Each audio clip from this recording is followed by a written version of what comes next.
축산, 검협전.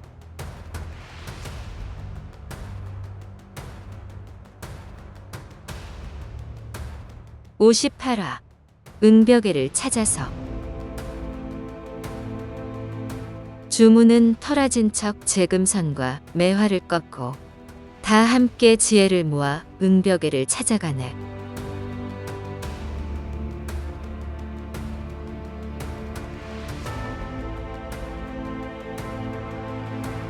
조금 전 사슴고기 때문에 티격태격하더니 재금선이 주문에게 사과하러 쫓아간 모양이었다. 신양나는 이영경이 가리킨 방향으로 가다가 석굴 뒤편에서 주문의 웃음소리가 들리자 얼른 몸을 숨기고 엿들었다. 어휴, 답답해. 꽃까지는 못 걷고 꽃잎만 잔뜩 날리네. 아니, 저쪽이라니까. 북서 방향에 대각선으로 뻗은 장가지를 꺾으라고. 땔감으로 쓸 것도 아닌데 그렇게 굵은 게 왜 필요해? 그윽한 매화향을 따라 시선을 돌리니 벼랑 끝에 꽃이 흐드러지게 핀 아름드리 매화나무가 보였다. 재금선과 성성이는 나무에 올라가 있고 주문은 아래에서 손짓발짓 중이었다. 드디어 재금선이 주문이 말한 가지를 손에 넣었고 성성이도 6척짜리 긴 가지를 꺾어 내려왔다. 내가 말한 것이긴 한데 네가 꺾은 건 필요 없어. 주문이 재금선을 보며 살쭉거리더니 성성이가 내민 가지만 받고 획 돌아섰다. 장난기가 발동한 성성이가 재금선 면전에서 주문의 말을 흉내냈다. 네 건 필요 없어. 재금선이 주먹을 날리자 성성이가 깜짝 놀라 불이 나게 산 아래로 달아났다. 누나, 주문 누나, 아직도 화났어? 다시는 누나 말에 터달지 않을게.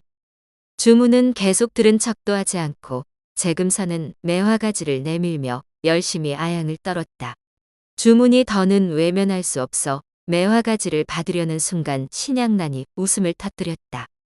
아직도 매화를 따고 있어요? 응벽애로 가는 길을 뚫어야 하니 얼른 가요.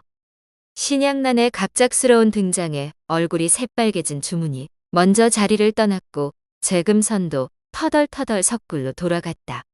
석굴 앞에 금안신조와 이영경, 재영운, 구지선이 모여 있었다. 그런데 금안신조가 데려온다던 여영남은 보이지 않고 이영경이 반소매 흰옷을 들고 뭐라 떠들고 있었다. 세 사람은 자연스럽게 합류해 이야기를 들었다. 영남 언니가 너무 보고 싶어서 금안 사형에게 데려와 달라고 부탁했거든요. 응벽에 같이 갈 생각이었는데. 그런데 이렇게 옷만 가져왔어요. 언니가 암자에 있었냐고 물으니 고개를 젓네요. 혹시 사부를 따라 어디에 다니러 갔을까요? 그만 사형이 혼자 돌아왔으니 영남이 없는 것은 분명한데 누군가 이 옷을 준 거잖아? 이걸 왜 줬을까? 정말 이상하네. 그만 신조가 재영운의 말을 알아들었는지 이영경의 옷자락을 끌어당기며 해탈함을 향해 삑삑 길게 울었다. 그동안 같이 지낸 시간이 적지 않아 그만 사형의 행동이 무슨 뜻인지 대충 아는데 아무래도 같이 해탈함에 가자는 것 같아요. 사형, 혹시 영남 언니가 많이 아파요? 돌봐줄 사람도 없고? 그래서 나를 데려가려고 언니 옷을 가져온 거예요? 그만 신조가 연신 고개를 저으며 울어댔다. 이영경이 난감해하자 주문이 나섰다. 먼 길도 아닌데 어려울 게 뭐 있어요? 내가 영경삼에 대신 해탈함에 다녀올게요.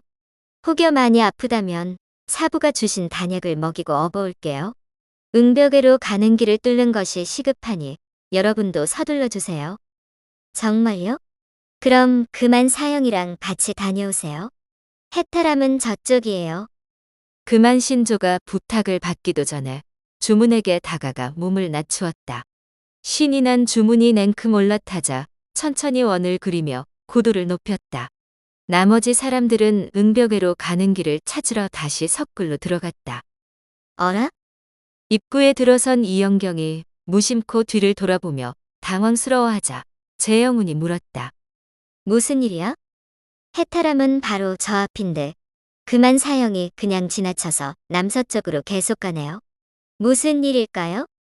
금한 사형은 오랫동안 백미선사의 설법을 들어 보통 독수리와 다르잖아. 분명히 이유가 있으니 주문을 태우고 갔겠지. 금한 사형의 신통력의 주문의 실력이면 전혀 걱정할 거 없어. 이유는 돌아오면 물어보고 우선 우리 일부터 하자. 이영경이 앞장서고 다 함께 순난인이 알려준 대로 석굴 안으로 한참 들어갔다. 어느 순간 단단한 석벽에 가로막혀 더 이상 갈 수 없었다. 대략적인 위치로 보아 순난인이 말한 석벽이 틀림없었다. 신양난이 자연서로 석벽을 깨기 시작하자 번쩍번쩍 자줏빛 사이로 자욱한 연기가 퍼지고 큰 돌멩이가 사방으로 튀었다. 열댓 번 더 내려치니 한 사람이 겨우 드나들 만한 출입구가 나타났다. 이 정도면 됐어. 재영운이 신양난을 물러서게 하고 먼저 석벽을 넘어가 주위를 살폈다. 이곳은 원래 서운동의 반대편 출입구이고 석벽은 이 출입구를 막아놓은 바위였다. 출입구 앞으로 이장남짓 완만한 경사길이 이어져 있고 그 끝은 벼랑이었다. 그 아래는 안개가 자욱해 끝이 보이지 않는 깊은 골짜기였다. 그리고 경사길 바닥에서 범상치 않은 구멍을 발견했는데 지름이 1장, 두께가 3척가량인 크고 둥근 돌로 막혀 있었다. 사면에 부적이 붙은 것으로 보아 응벽으로 통하는 지름길이 분명했다. 이번에도 신양난이 나섰다. 자연서로 둥근 돌을 내리치는 순간 자줏빛이 번쩍했으나 어쩐 일인지 작은 흠집 하나 나지 않았다. 양난 3회. 멈춰봐. 이 신묘한 법부가 통하지 않다니 아무래도 백미선사께서 법수를 걸어둔 모양이야. 일단 다 같이 둘러앉아 주문을 외워보자. 재영운의 제안대로 주문을 외우고 일어서는 순간 금색 빗줄기가 번쩍하더니 부적이 흔적도 없이 사라졌다. 양난 3회. 다시 해봐. 과연 이번에는 돌이 부서졌다. 곧이어 재영운과 이영경이 검을 휘둘러 돌조각을 잘게 부수고 신양난이 자연서로 돌부스러기를 긁어내자 컴컴한 땅굴이 나타났다. 응벽으로 통하는 지름길이 틀림없어. 그런데 너무 어두워서 얼마나 깊은지는 모르겠네. 주문이 와서 천등경으로 비춰주어야 내려갈 수 있을 것 같아. 신양난은 불현듯 재금선이 떠올랐다. 칠흑 같은 어둠에서도 앞을 볼 수 있는 천안을 가지지 않았던가. 재금선에게 앞장서라고 말하려고 했는데 어찌된 일인지 보이지 않았다. 대체 어디로 사라진 것일까? 앞서 재금선은 주문이 해탈함에 간다고 하자 사과도 할 겸 따라가고 싶었다.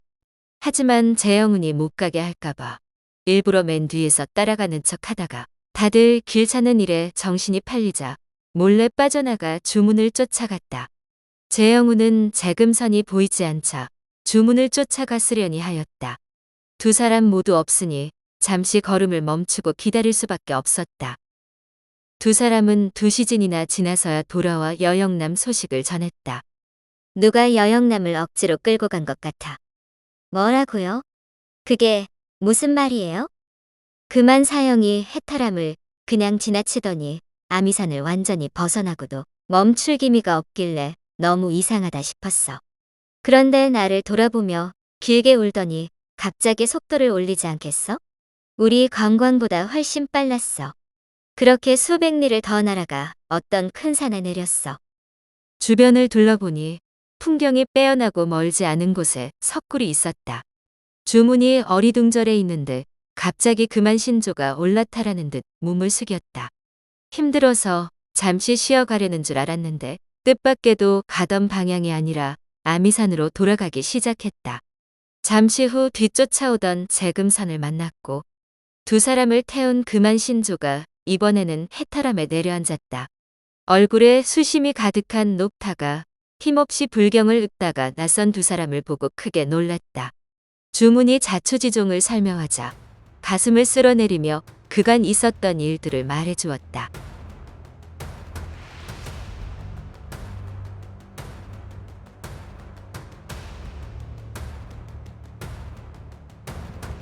다음 화에서 이어집니다.